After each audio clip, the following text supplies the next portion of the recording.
Bueno, damos inicio a este quinto encuentro de formación nacional y regional que durante este 2024 estamos dedicando al magisterio del Papa Francisco en todos los temas atinentes a la familia y al matrimonio. Antes de comenzar el encuentro de hoy, quiero agradecer especialmente al equipo de formación nacional y a todos los formadores regionales que acompañan permanentemente en la preparación de cada uno de estos encuentros y al equipo de formación nacional, como son los hermanos Lorena, María del Carmen, Pablo, Malvina, Miguel, María Eugenia y Fray Martín. En este caso, en el día de hoy, nos acompaña el formador de la región NOA 1, César Castro, que después de varios encuentros de organización hemos preparado junto a él y a Fray Martín la temática que nos atañe hoy. El título que le hemos puesto a este encuentro es Las ideologías que afectan a las familias según el Papa Francisco. Y la dinámica que daremos hoy es, en una primera parte vamos a tratar de exponer lo más sintéticamente posible en los textos que a ustedes les llegó de las audiencias, catequesis e intervenciones del Papa Francisco. Luego vamos a dejar unas preguntas de consignas, un breve recreo para que cada uno piense y medite esas preguntas, y una segunda parte que no la vamos a grabar para que ustedes estén tranquilos y puedan en confianza hablar, donde vamos a compartir hasta las 21 horas. A las 21 horas, como se disienta, este Zoom se apaga. Si nos llegase a quedar algún tema pendiente, lo veremos en otra ocasión. Bueno, sin más palabras entonces, y muy agradecida nuevamente, le doy entonces el micrófono, diríamos, a César Castro, quien nos contará lo que el Papa Francisco dijo en las catequesis que tratan sobre la importancia de la familia para la sociedad, las promesas y heridas a los niños y el homicidio de los niños. Somos oídos tuyos, César. Gracias. Muchas gracias a ustedes, paz y bien, hermanos. Como la hermana dijo, vamos a comenzar nuestra exposición presentando esto que es maravilloso, que es la fraternidad humana y universal. El Papa Francisco, en una audiencia general, ha rescatado el valor entrañable que tiene para la vida cristiana la relación de familia, porque es la relación donde se establecen los vínculos de cooperación, de asistencia y sobre todo el intercambio amoroso entre sus miembros, que es el que luego las personas van proyectando en los diversos ámbitos de su vida. La experiencia fraterna es fundamentalmente eso, un acercarse concreto al hermano, asumido como tal por el amor trinitario. Dice el Papa, qué hermosas expresiones son hermano y hermana. Son expresiones que el cristianismo quiere mucho. Y por eso, en las oraciones cristianas, está siempre presente esta figura de reforzar, ampliar y recontextualizar permanentemente nuestros vínculos. En todas las culturas humanas se comprende el vínculo de fraternidad gracias a la familia. Cuando en una familia nace el odio, se entabla el conflicto o aparecen las traiciones, es cuando esos vínculos entran a hacerse cada vez más frágiles y no solamente terminan afectando a la familia misma, sino también al vínculo humanista entre todos. Jesucristo, según el Papa Francisco, derrama ese vínculo de fraternidad y lo dilata de una manera inimaginable. Conocemos por el Evangelio que Jesús ha llevado a la plenitud esto de ver en cada hermano, en cada hermano, en cada hermana, la imagen de Dios mismo y tratarlo como tal. Por eso esa comprensión de la vida fraterna es clave para que nosotros podamos reforzar y afianzar nuestros vínculos, ya que sin fraternidad hay ideales muy grandes como el de la libertad o la igualdad, que hoy por hoy se proyectan mucho a través de la política, de los medios, del sistema de información en general. Esos dos grandes ideales que son maravillosos, sin fraternidad pueden distorsionarse. Y él aquí hace hincapié en el primer giro ideológico, que es que la libertad y la igualdad sin fraternidad pueden llevarnos a que nos terminemos sumiendo en nuestros propios mundos, aislándonos de nuestros contextos, y una incluso una igualdad que no tiene fraternidad hace que las personas se conformen cada vez más consigo mismas y no busquen y no proyecten la vida. Proyección, que es la palabra clave para el tema de los niños y la familia que luego desarrolla en la siguiente audiencia. Por eso dice, es necesario volver a poner a la fraternidad en el centro de nuestra sociedad, tecnocrática y burocrática. Dice, no privemos a nuestras familias con demasiada ligereza, por sometimiento o por miedo, de la belleza amplia de la experiencia fraterna de hijos y hijas. Y no perdamos la confianza en esa amplitud de horizonte que la fe es capaz de sacar de esa experiencia. Dos palabras claves del Papa, la amplitud de horizonte y la experiencia fraterna, una sumamente influenciada por la otra. ¿Qué es lo que sucede cuando esas experiencias fraternas no atienden al bien de los más pequeños? Es lo que desarrolla en la siguiente audiencia, donde habla de las heridas de los niños. Todo niño es una bendición, es un don de Dios, es un regalo y es el fruto más maravilloso que el Creador le puede dar a un hombre o a una mujer en sus vínculos. Son un don, pero esa estrechez de horizonte que había desarrollado en el primer punto es la que muchas veces lleva a que las familias y las sociedades terminen generando heridas en esos niños. Heridas que son comunes o frecuentes y que nacen, por ejemplo, de las uniones inmaduras, que terminan en niños dentro de las propias familias, rechazados o abandonados, y así se les roba su futuro. También llama la atención sobre que hay grandes declaraciones sobre los derechos humanos de los niños en la sociedad, pero todos tenemos, una vez más, la palabra experiencia. Tenemos la experiencia de niños en la calle mendigando, sin ningún tipo de atención médica, sin escuelas. Y ellos, dice el Papa Francisco, todos estos niños elevan su grito a Dios, elevan su grito a Dios y son un verdadero testimonio de lo frágil, lo desestructurada que está nuestra sociedad.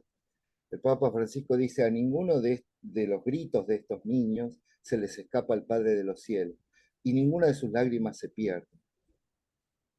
Por eso debemos poner toda nuestra confianza en que los vínculos familiares ayuden a forjar infancias más sólidas desde la esperanza, formadas en el cariño y donde cada hijo tenga la sensación certera de que el adulto está entregando toda su vida por él. Dice, ningún sacrificio de los adultos, dice el Papa, será considerado demasiado costoso o demasiado grande con tal de evitar que el niño piense que es un error. Las promesas que nuestros niños reciben con la vida es justamente, entre ellas, la confianza en los seres humanos.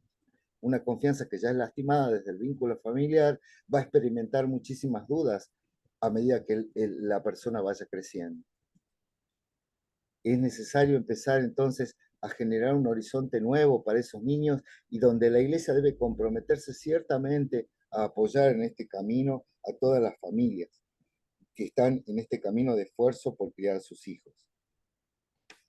Dice, en este cuadro acompañado con algunas de las manifestaciones que aparecen en el texto, las uniones inmaduras, las separaciones irresponsables, la falta de atención a los niños. Y el Papa recoge esta siguiente pregunta, dice, ¿qué le contarán a Dios de nosotros esos ángeles de los niños? Si tenemos presente que el Señor escucha a los ángeles de los niños, ¿qué le estarán contando esos niños sobre nosotros hoy? Sobre el modelo de familia que hemos formado y los modelos de convivencia social que sostenemos. Porque eso llega incluso a un punto bastante delicado, que es el punto del homicidio de los niños. En nuestra concepción burocrática y tecnocrática de la sociedad, hemos llegado a pensar que a través de la biología podemos llegar a formar al ser humano según nos guste y nos plazca, eliminando todas sus características particulares. Dice el Papa, hay personas que tienen perros y gatos pero les resulta todo un vacío y un abismo animarse al desafío de tener hijos. Y hay muchas familias que parecen pensar que si el niño tiene algún problema, la primera propuesta en ese caso es lo echamos. Estamos sosteniendo una cultura de echar aquello que no nos cierra, no nos conviene o nos retira la tranquilidad de nuestras vidas. Y el Papa dice con muchísima dureza, en el siglo pasado el mundo estaba escandalizado por aquellas ideologías que buscaban la pureza de raza. Hoy parece que se lo hiciera de manera mucho más disimulada y con guante blanco. Una declaración que es realmente una afirmación del pensamiento cristiano frente a la realidad que tenemos. Entonces, concebidos en el pensamiento de los padres, los niños vienen a este mundo a esperar tener la confirmación de esa promesa, que es el amor que ellos vienen a recibir. Lo esperan de modo total, confiado e indefenso. Apenas es capaz de sentirse que es amado por sí mismo, un hijo siente también que hay un Dios que ama a los niños. Y el Papa pone esas promesas en palabras bien concretas. Cuidado, cercanía, atención, confianza y esperanza. Defendiendo la vida, que es su gran cierre expositivo de estas audiencias, él dice, defendiendo a la familia, entonces estamos protegiendo a la humanidad entera, porque el punto de vista de esos niños que están criados o formados en nuestras familias es el punto de vista de los hijos de Dios. Y todo lo que hagamos en familia para que ese niño se sienta amado y pueda proyectarse con confianza es clave para desarrollar una sociedad mejor. El Papa deja una pregunta bien concreta. ¿Qué tan leales somos con las promesas que les hacemos a los niños, trayéndolos a este mundo? Y nos deja la gran invitación de animarnos a señalar, a acompañar a las familias, a apoyarlas en este enorme esfuerzo que significa criar y acompañar a los hijos en este contexto de cultura donde están corridas todas las nociones de libertad y de igualdad hacia un vacío lejano, lejos del vínculo fraterno, que es el que define nuestra esencia cristiana y que es el que nos ha venido de Jesús y que tratamos de testimoniar todos los días. Muchas gracias. Muchas gracias, César. Muy claro todos esos textos que has resaltado. Obviamente, todos tienen los textos del Papa para poder después profundizarlo. Así que muchas gracias además por esta preparación y las imágenes. Doy la Gracias a palabra vos. entonces ahora a Fray Martín, que él va a tomar una audiencia del Papa, que también a ustedes les ha llegado, donde trata la cuestión sobre no remover la diferencia entre el hombre y la mujer. Martín, te escuchamos. Bueno, muchas gracias, Débora. ¿Me escuchan bien? Perfecto. Bien, perfecto. Bien, entonces el tema que voy a presentar es, basado en la catequesis del Papa, el ser humano en sus dos versiones, varón y mujer, imagen de Dios. En mi presentación tendré en cuenta lo que dice el Papa Francisco, como así también los fundamentos bíblicos de su catequesis.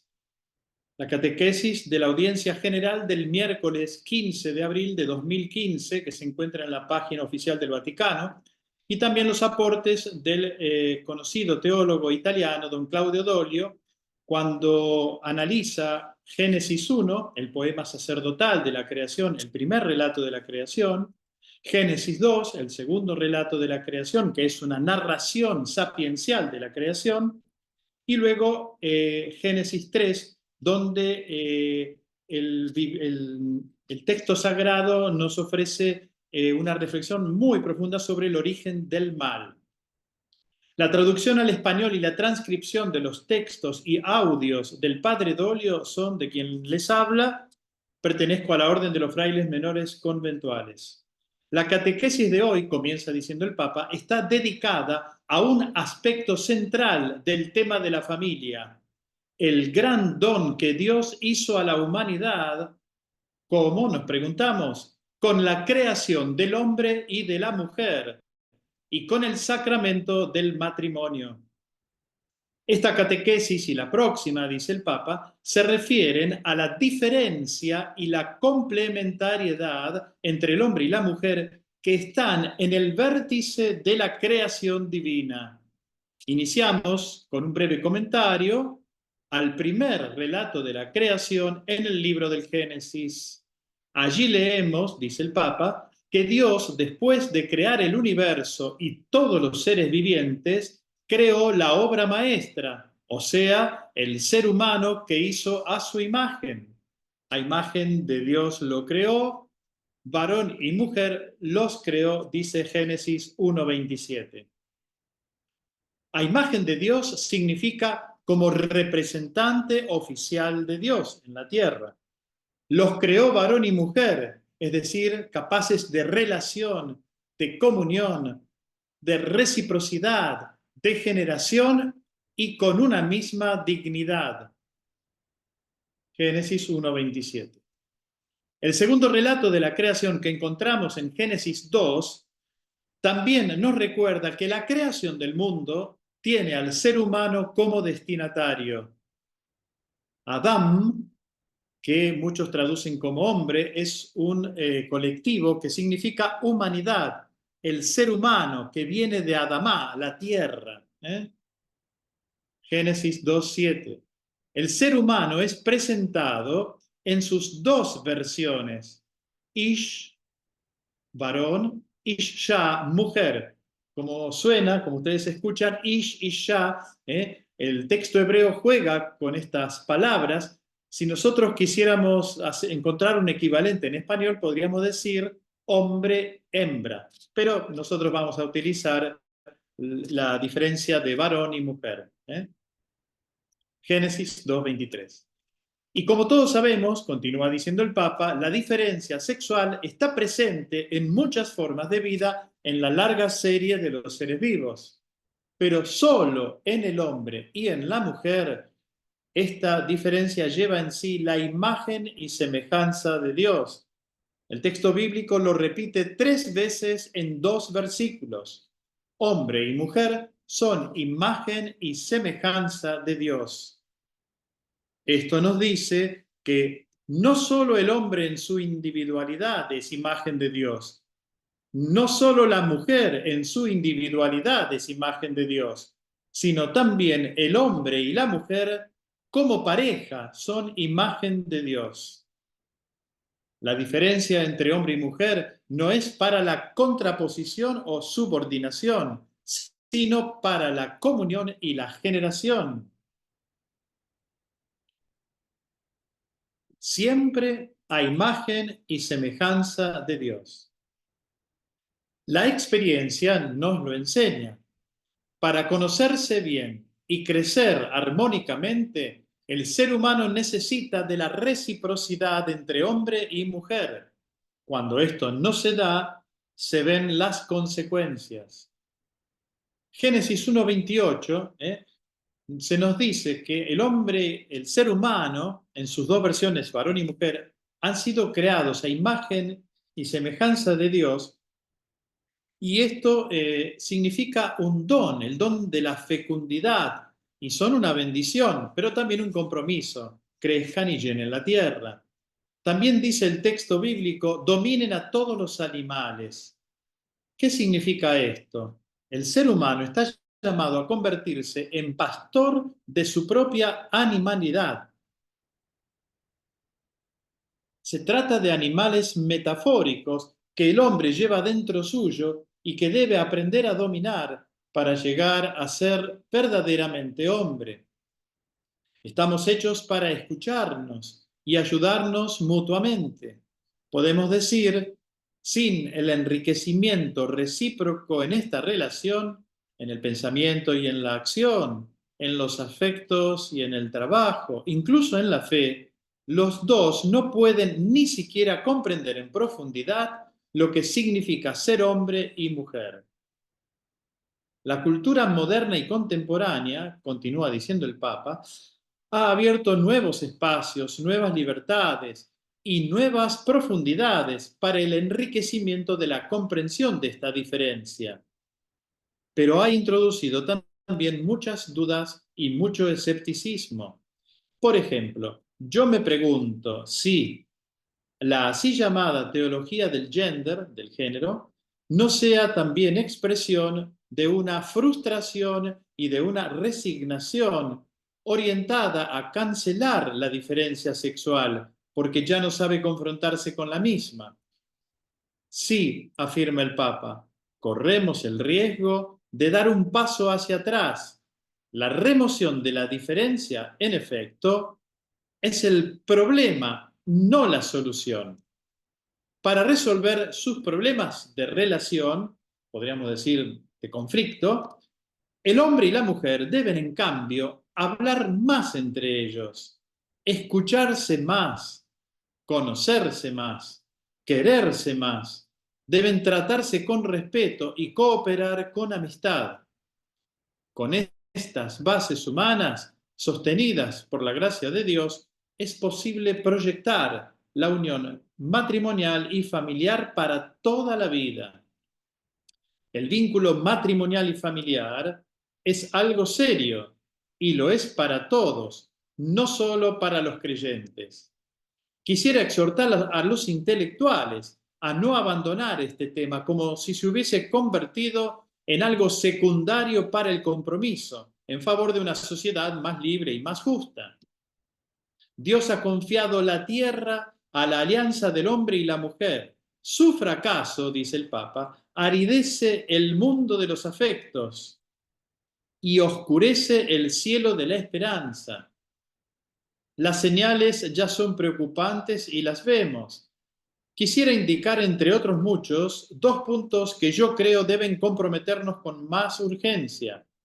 El primero, es indudable que debemos hacer mucho más en favor de la mujer si queremos volver a dar más fuerza a la reciprocidad entre hombres y mujeres.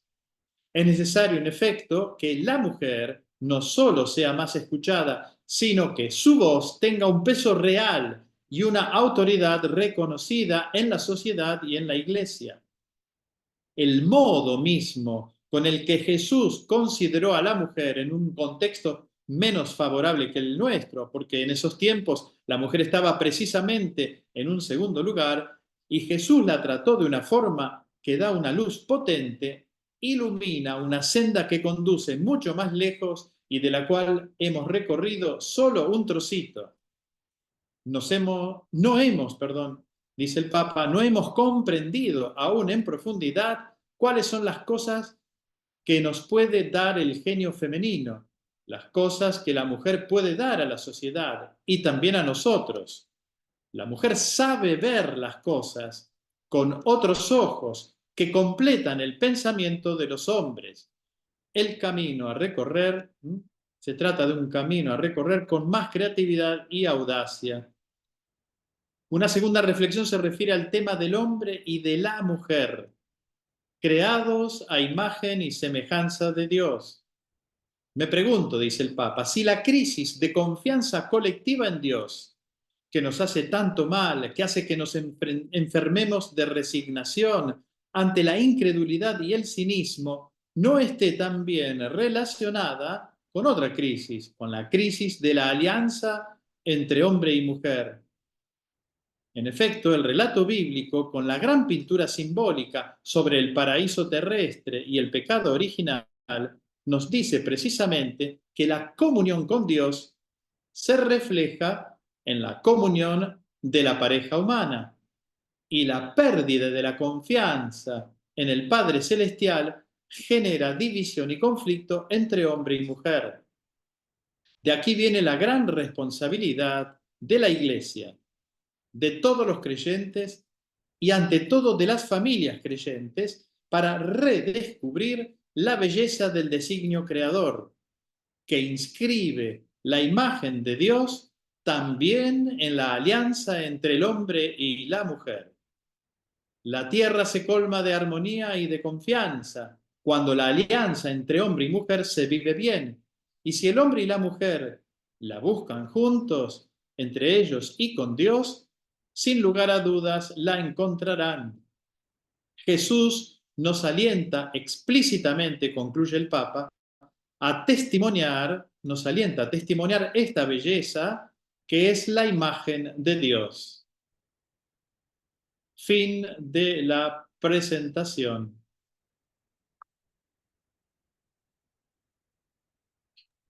Muchas gracias, Martín. Maravilloso el texto este del Papa. Pues conozco que no lo había leído, así que lo escucho ahora, me dio ganas de leerlo. Muchas gracias.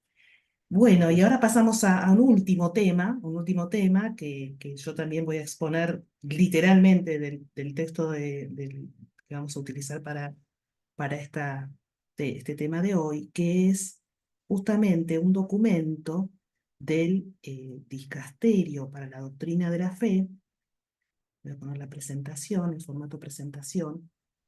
Les voy a correr aquí a ustedes para que justamente en este documento que se llama Dignitas Infinita, que justamente es de este 2024, el Dicasterio para la Doctrina de la Fe da una declaración que llama sobre la Dignitas Infinita, sobre la dignidad humana, en cuyo documento esta fue objeto de una presentación muy importante, es un documento muy voluminoso, tiene varias partes, pero especialmente, como ha dicho el cardenal Fernández, cuando este documento se elaboró durante muchos años y se fue retocando y se fue puliendo, en el último encuentro, ya casi cuando tenían el texto final, el Papa especialmente le pidió a este dicasterio que por favor no se detuviesen tanto en la teoría, sino que fuesen más aquellas conductas concretas que hoy en día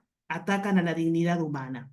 Y esas conductas concretas están enumeradas, no de manera exhaustiva en el documento, en 13 violaciones a la dignidad, entre las cuales figuran aquellas que están relacionadas con el tema de hoy, que son las ideologías que afectan a la familia, que son, por un lado, la teoría de género, que la mencionó Martín recién, y por otro lado la cuestión del cambio de sexo. Bien, ¿qué es lo que este documento dice? En primer lugar, digamos que remite a muchos documentos del magisterio de la Iglesia, tales como Amoris Laetitia, Laudato Si, el discurso a los diplomáticos que dio el Papa este año, en enero del 2024, y también a muchas partes del catecismo. Respecto de la teoría de género, parte el documento de una premisa que es importante que tengamos en cuenta y que la distingamos para no confundir de qué estamos hablando. Fíjense ustedes, en esta premisa, el documento reitera que en Amoris Laetitia y en el Catecismo, incansablemente la Iglesia ha dicho que toda persona, independientemente de su tendencia sexual, ha de ser respetada en su dignidad y acogida con respeto, procurando evitar todo signo de discriminación injusta y particularmente cualquier forma de agresión y violencia. Por ello, hay que denunciar como contrario a la dignidad humana que en algunos lugares del mundo, por ejemplo, se encarcele, torture e incluso prive del bien de la vida a no pocas personas únicamente por su orientación sexual. Sabemos que hoy, siglo XXI, sigue habiendo países que tienen en su legislación penal el encarcelamiento y el delito a personas por su orientación sexual. Esto la Iglesia lo ha condenado siempre en muchísimos documentos. Pero entonces, ¿de qué estamos hablando cuando hablamos de la teoría de género como un atentado a la dignidad? La Iglesia al mismo tiempo destaca los decisivos elementos críticos presentes en la teoría de género. En primer lugar, el Papa Francisco recuerda en un discurso a diplomáticos en enero de este año la presencia de lo que él llama colonizaciones ideológicas, entre las que ocupa un lugar central la teoría del género, que es, dice él textualmente, extremadamente peligrosa porque borra las diferencias en su pretensión de igualar a todos. Borra las diferencias en su pretensión de igualar, ese sería el peligro que el Papa considera que está en esta colonización ideológica. Debemos constatar entonces, pensar sobre esta teoría, dice el mismo documento, que, por ejemplo, en primer lugar, se debate mucho en la comunidad de expertos su consistencia científica. Sobre esto podríamos hablar horas, ¿eh? Hay mucho escrito. Pero sobre todo a nosotros nos interesa que la Iglesia recuerda que la vida humana, dice el documento, en todos sus componentes físicos y espirituales, es un don de Dios. Querer disponer de sí mismo, como prescribe la teoría de género, sin tener en cuenta esta verdad fundamental de la vida humana como don, no significa otra cosa que ceder a la vieja tentación en el ser humano que se convierta en Dios y entre en competencia con el verdadero a Dios y con el amor del Evangelio. Es bastante duro esto que dice el documento, ¿no es cierto? Es muy profundo. Por lo tanto, continúa el documento diciendo que pretende esta teoría negar la mayor diferencia posible entre los seres vivos, que es la diferencia sexual. Reparemos en esta expresión. Negar la mayor diferencia posible entre los seres vivos. ¿Y por qué dice esto? Esta diferencia constitutiva, dice el documento, no solo es la mayor imaginable, sino también la más bella y la más poderosa. La pareja de varón y mujer es la reciprocidad más admirable y es por lo tanto una especie de milagro que nunca deja de asombrarnos, porque de esa unión y de esa diferenciación se produce la llegada de los nuevos seres humanos al mundo. O sea, es la causa de la existencia de cada uno de nosotros. Esta ideología, entonces, y aquí el documento, fíjense ustedes que pasa de la palabra teoría a la palabra ideología, que no es un cambio menor, que después podríamos preguntarnos qué es una ideología, por qué lo llama así. Dice el documento, esta ideología presenta una sociedad sin diferencias de sexo y vacía el fundamento antropológico de la familia. Esta es una cita que el documento saca de Amoris Laetitia.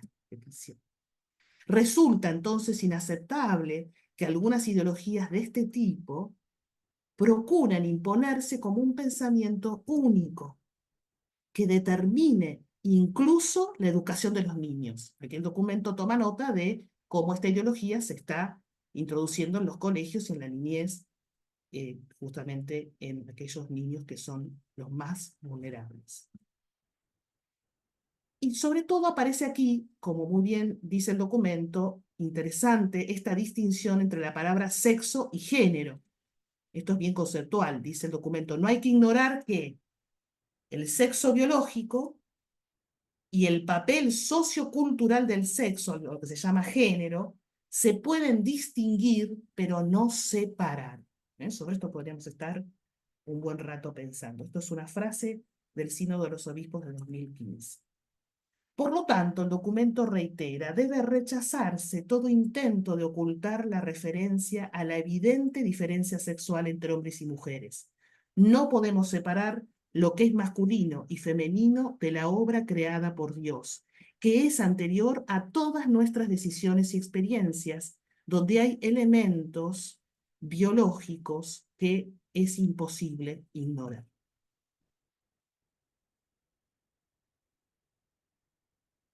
Bien, el último tema, el cambio de sexo. Este tema es uno de los más difíciles de entender, pero yo solamente acá voy a referir a lo que el documento dice, que solamente son 2 párrafos, porque aquí se nos impone a nosotros hacer una meditación sobre qué es el cuerpo humano, ¿no? Porque si el cambio de sexo implica cambiar el cuerpo, ¿no? Ya sea a través de mutilaciones, a través del cambio justamente de los genitales, aquí aparece una cuestión de qué es el cuerpo humano. Entonces el documento dice, la dignidad del cuerpo no puede considerarse inferior a la de la persona como tal. El Catecismo de la Iglesia nos invita expresamente a reconocer que el cuerpo del hombre participa de la dignidad de la imagen de Dios.